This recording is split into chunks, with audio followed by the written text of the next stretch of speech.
Tahukah Anda, kawasan Balochistan di Pakistan memiliki cadangan emas, tembaga, dan gas yang sangat besar, salah satu yang terbesar di Asia. Anehnya, kawasan ini dikenal sebagai salah satu daerah termiskin dan terbelakang di Pakistan.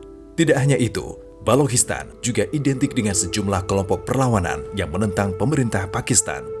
Konflik antara kelompok Nasionalis Balochistan dan Tentara Pemerintah telah menewaskan ribuan orang di kedua belah pihak.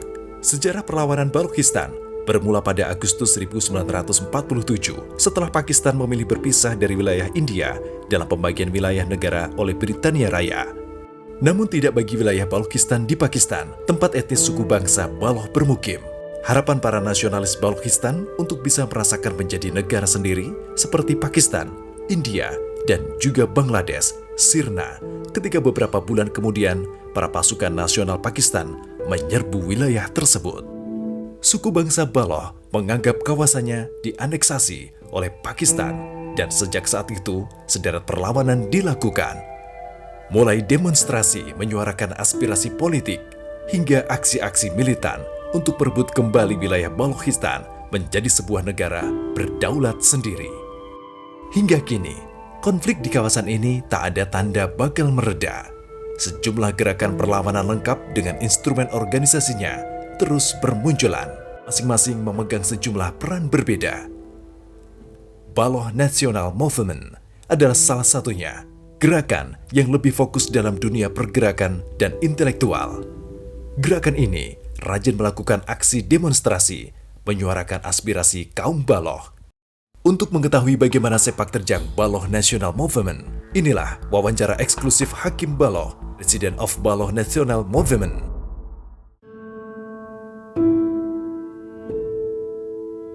So, Balochistan's history is very interesting. It's strange but interesting because it is at currently where Balochistan is. It's like it's the in between of Iran, Pakistan, and Afghanistan.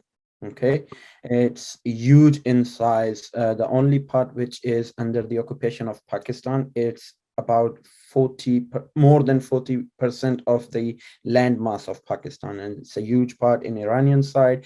There's a small part in Afghanistan. So what happened in 1839 when the Great Britain, when they were invading the lands, when they were taking over people's, everything from the lands to the cultures, to the resources, they came into Balochistan as well. And they looted Balochistan. And since then, there has been a struggle at first against the Britain Empire. After that, from 1948 till today, Balochistan people are struggling to get their independence from Pakistan because Balochistan was forcefully occupied by the Pakistan.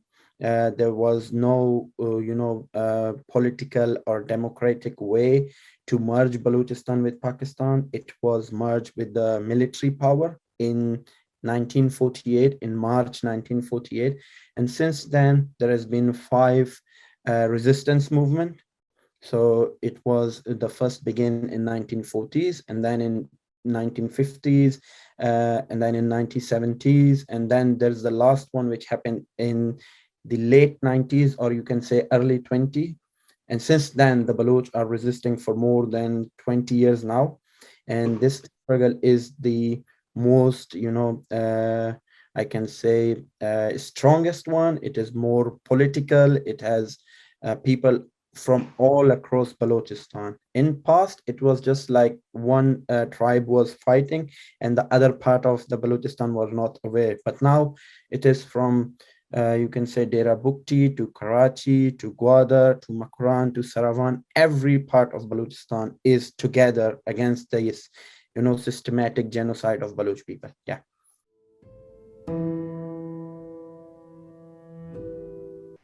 So you see, Pakistan, the powerful, the biggest power is the military. Be it in Pakistani political conundrum, or if you bring it to the Balochistan, because nothing in Pakistan moves without the permission of the military. So the biggest, guiltiest party is the Pakistani military, because they have annexed Balochistan by force.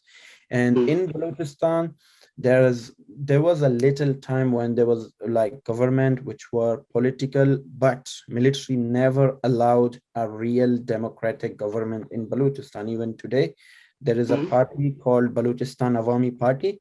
They were the people brought by the military.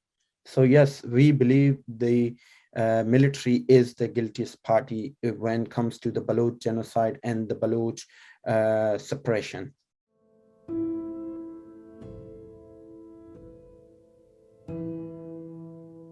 So you see, first of all, when the Great Britain came into the subcontinent, they faced resistance from the people, from be it from Balochistan, India, Afghanistan, or other parts. Everyone was resisting to protect their land. So they had to make deals with those countries on that time. It was similar to the Balochistan.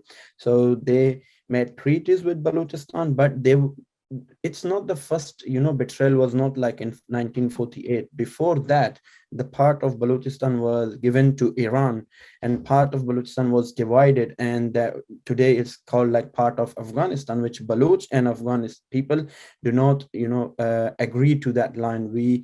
That's the historical fact. But as a nation, we hope that the Great Britain understand the responsibility, because they created Pakistan. They were the one who created Pakistan itself. It's not like Pakistan was created out of a struggle or something like that. It was the creation of Great Britain. So they should be responsible, and they should respect the treaty, because it's not just for the historical relations, or there was a treaty, they should respect it. They should respect that treaty to secure the region, because what is happening now in Balochistan or in other parts of the region, the involvement of Pakistani army, the involvement of Pakistani military intelligence, that is so much, it's a threat to the global peace, not only for Balochistan. So that is why it is important for the international powers, not only Great Britain, the United States, the United Nations, European Union, they all should come together and listen to the Baloch people problem. Yeah.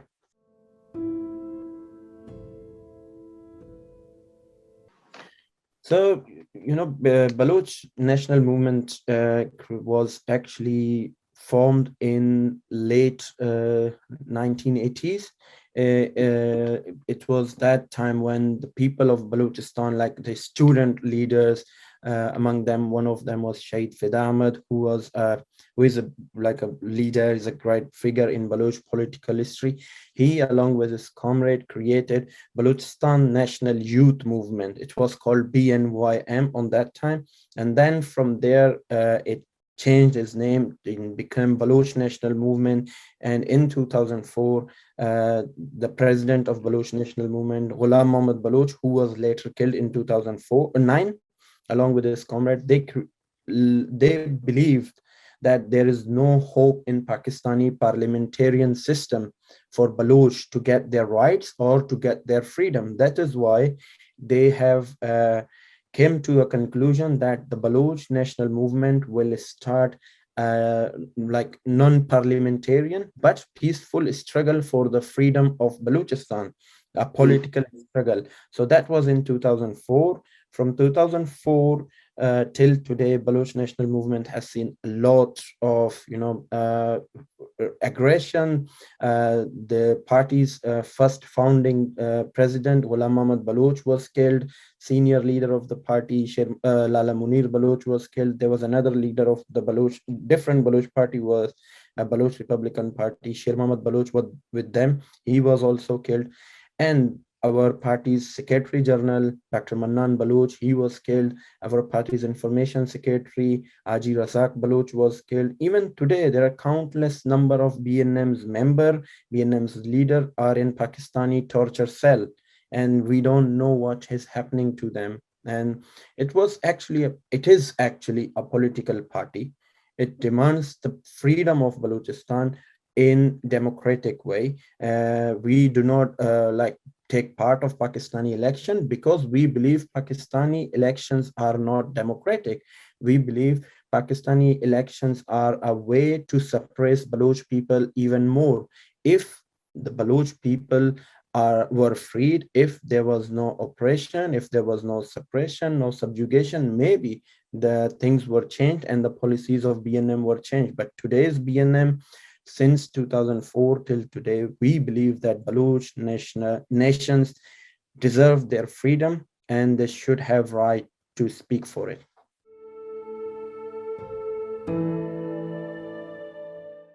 So you see, we actually, as a political party, we when there was like no military outrage or there was no suppression against the Baloch national movement, what we were doing is we were going to the masses, we were going to the people, we were going to the common Baloch people and telling them like what are their rights, why they are so poor. Let's say the Baloch has 100 types of mineral in Balochistan. Not many people know about them, like gas, copper, gold, coal, and silver are just some of them, but there are huge amounts of minerals in Balochistan's mountains, and many people are not aware of them. So what we were doing, we were telling the people about their rights. We were telling the people that the state has enslaved them, then they should speak for their freedom and they should have their freedom and they should have their basic rights. And once the state saw that Baloch national movement is going into the masses, they're getting support from the people, they start suppressing us.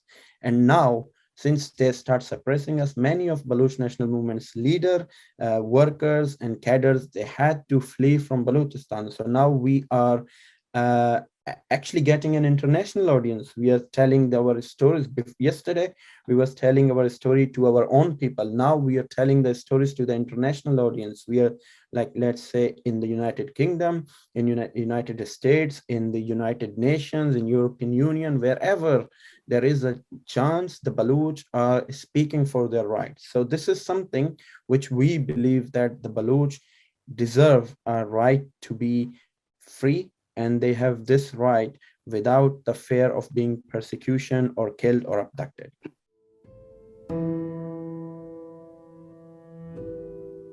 So, see, as Baloch itself is like a really, if you count it as number, we are a really small nation compared to what the other diaspora could do internationally. If we think about the Kurds, if we think about the Tamil and others, they have like a huge diaspora. Compared to them, Baloch diaspora is not just a very few in numbers, and we are very new to the international politics.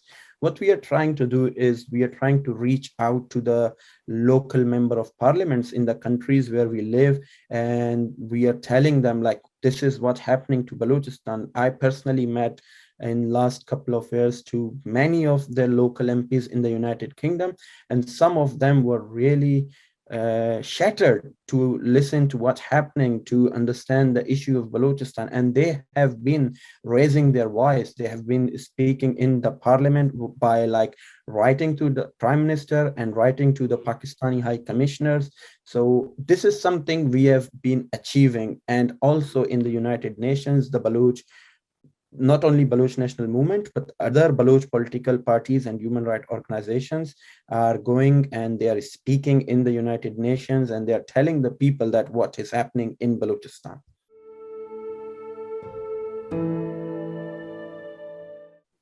Yes, you see, obviously the long-term goal of the Baloch National Movement is to achieve the freedom of Balochistan, to be free as a nation. And once the Balochistan is freed, we want to see it as a democratic, secular nation where every person should have the right to speak, should have the right to vote. They should have the basic human, rights, the basic human needs to be fulfilled. Let's say in Balochistan currently, Dera Bukti is an area which provide gas to rest of the Pakistan, and most of the industries are taking resources from this area's gas. But the people of Dera Bukti are not getting drinking water. I'm not talking about like a clean drinking water. I'm just talking about the drinking water. They are not even getting that. They are so much in, in a worse condition they are living. They are drinking water from where the animals are drinking. So they are suffering from cholera and stuff like that. But when we have a country, when the Baloch national movement and the Baloch nation achieve to get our freedom, we will have a country where people will not suffer, where people will not die because they do not have drinking water, where people will not die because of the maternity pain. The woman would not suffer like this, and the children will not be abducted. So what we are struggling is a society with peace, with human rights, with the basic needs for every individual living in that society. And obviously, when it's come to the short-term goals, we are here, we are talking to the international community, we are asking for their help, and that will build a long-term relationship once we have a free country. So you see, Baloch national movement has a wider party of Balochistan. If I say it is the largest pro-independent political party of Balochistan, it won't be wrong. Its current scenario in Pakistan's occupied Balochistan, Baloch national movement, as has been banned by the state. So if our members are on the streets, they will be persecuted. But we have our members, we have our supporters, we have the people they're working from Balochistan for the cause.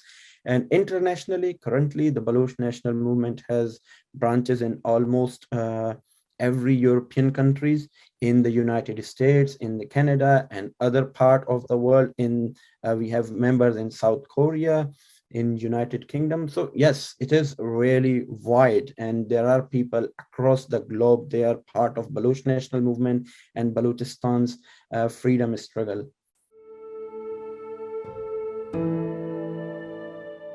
Okay, so this is something we have to understand. Baloch Liberation Army is a armed group. They are struggling for the same cause, for the freedom of Balochistan, but they are using the means of weapon and arm struggle. And the other hand, the Baloch national movement is struggling for the freedom with peaceful means. But when it's come to support, when it's come to support the Baloch national armies, when it's come to support their struggle, the Baloch national movement have always been vocal to support those who are struggling for the freedom of Balochistan.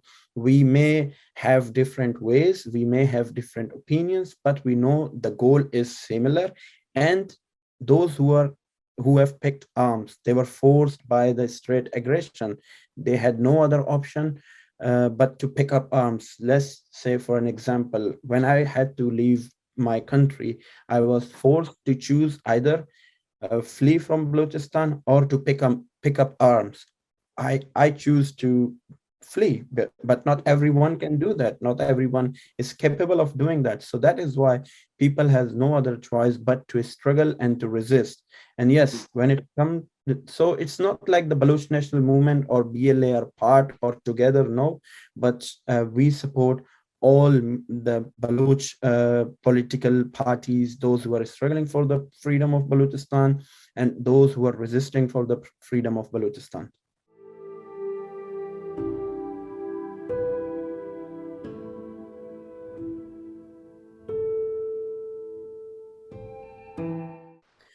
You see, when this happened, this is something the world came to know about Balochistan. Many people, they were not aware of that before, but one has to understand why the people are doing this, why this woman who was an educated woman, who has 2 master degrees, who has 2 children, who was happy, who was like living a good life, who had no issues, but she had to go that far, like to commit such an act where she it's not like that she killed other people, but she had to blow herself up as well. So we believe as a nation, this is the like these are the state brutalities that is forcing people to commit such extreme acts. And as the Baloch Liberation Army's Majid Brigade claimed that this is not the only attack. There has been attack before that in Karachi. As in Karachi, yeah, there was an attack in Chinese consulate, and then there was an attack on the stock exchange, and there's been attack in Gwadar, and there's been attack in Panjgur and Noshki by the same group, by the Majid Brigade.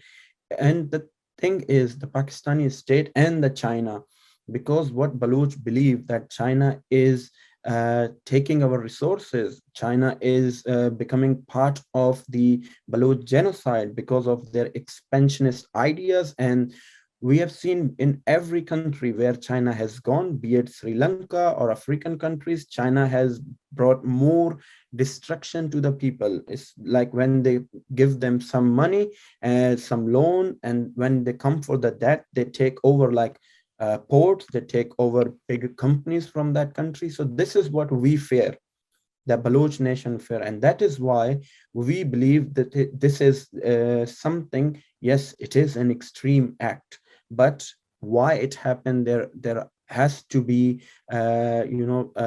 proper understanding. There has to be a thorough investigation by the journalists, by the people across the globe, and they should understand why Baloch people are going to such extreme. And the interesting point is, this is not an act to like whereas the extremist group, like the religious extremist group, when they commit such attacks, they believe that they're going to the heaven, to Jannah. But this is not the case here.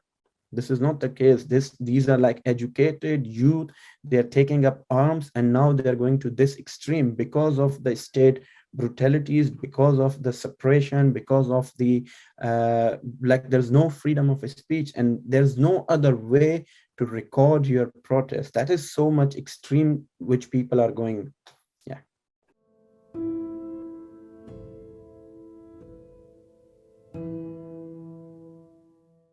Well, as the BLA works, I am not an expert to like, and I have no idea how they operate and from where, but from their videos, which was released after the attack in Karachi University, they have been saying that there will be more attacks, and that's like the suicide attacks. But other than that, I think there was a news today in Balochistan's local newspaper that there has been attack on the Pakistani military and the supporters of the military. So yes, there is a continuous war going on in Balochistan.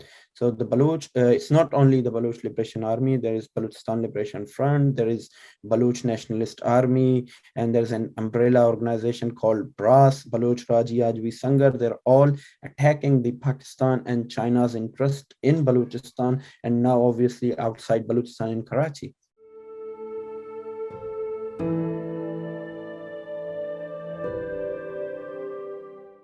It's just like, in this is the funny thing about Pakistan. It was the Pakistan army actually, because before like let's say 6 or 7 months in past, if we see, Imran Khan was favorite of the Pakistan army, but then all of a sudden Imran Khan start talking against the military ideas, and there was a guy, General Hamid. He was a favorite of Imran Khan. He wanted him to be promoted, and then the army chief, he was not in support of that, and there was some internal issues. It is very easy to blame West for anything in Pakistan, but I think if the West wanted to change the regime, Imran Khan would not dare to speak a word against them, because they are more powerful. But this is something within the military, and Imran Khan is just as I put it in this word, is just a puppet, nothing more than that.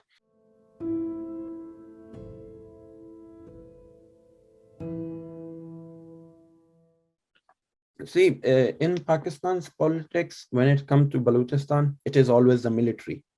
So no matter what is happening in Islamabad, that is totally different to what happens in Balochistan, because the military and the Pakistani politicians, they have same policy when it comes to Balochistan, and that policy is being written by the Pakistani military intelligence and the deep state since 1948, because they treat Balochistan as a colony. For us, for the Baloch nation, for the Baloch national movement, yes, our struggle is continue. We want to be more and more, active, because there's been long delay, long stay in the whole world just because of this COVID pandemic for the last couple of years. But now again, the world is opening, the political grounds are opening, more and more political activities are taking place around the globe, and so the Baloch national movement is also again starting our political activities. We will be struggling until the Balochistan is freed from the Pakistanis, chains of slavery, and even after that, for the betterment of our people, the Baloch national movement will continue their work.